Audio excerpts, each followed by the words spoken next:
കൃഷ്ണകുമാറിനെ സംബന്ധിച്ച് എല്ലാ തെരഞ്ഞെടുപ്പുകളിലും മത്സരിക്കുന്ന ആൾ അങ്ങനെയല്ല. അദ്ദേഹം പാലക്കാട് മണ്ഡലത്തിൽ ഇതുവരെ മത്സരിച്ചിട്ടില്ല. അദ്ദേഹം ലോക്സഭയിൽ മത്സരിച്ചിട്ടുണ്ട്, മുനിസിപ്പാലിറ്റിയിൽ മത്സരിച്ചിട്ടുണ്ട്, മലമ്പുഴയിലും മത്സരിച്ചിട്ടുണ്ട്. മലമ്പുഴയിൽ അദ്ദേഹം 3000 വോട്ടിൽ നിന്നാണ് 50,000 വോട്ടിലേക്ക്, നിങ്ങൾക്ക് കണക്കുകൾ കയ്യിലുണ്ടല്ലോ, 3000 വോട്ടിൽ നിന്ന് 50,000 വോട്ടിലേക്ക് മലമ്പുഴ പോലുള്ള ഒരു ചുവപ്പ് കോട്ടയിൽ വെന്നിക്കൊടി പാറിച്ചിട്ടുള്ള ആൾ തന്നെയാണ്. ഇനി രണ്ടാമത്തെ കാര്യം, അമിതമായ വിജയ പ്രതീക്ഷ നിങ്ങൾ പുലർത്തിയെന്നാണ് ചില ആളുകൾ വിമർശിക്കുന്നത്, കോൺഗ്രസുകാരായിട്ടുള്ള ചില ആളുകൾ വിമർശിക്കുന്നു. സർ, തെരഞ്ഞെടുപ്പിൽ വിജയപ്രതീക്ഷ പുലർത്താതെ ആരെങ്കിലും മത്സരിക്കുമോ?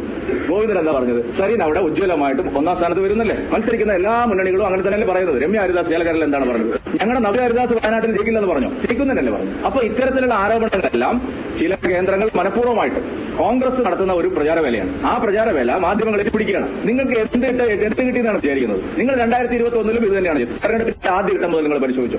സ്ഥാനാർത്ഥി നിർണയത്തിൽ പ്രശ്നമുണ്ട് എന്നാണ് ആദ്യത്തെ 10 ദിവസം മാധ്യമങ്ങൾ വാർത്തയാക്കി. ആദ്യ 10 ദിവസവും മാധ്യമങ്ങളിലെല്ലാം ഇതായിരുന്നു. സ്ഥാനാർത്ഥി നിർണയത്തിൽ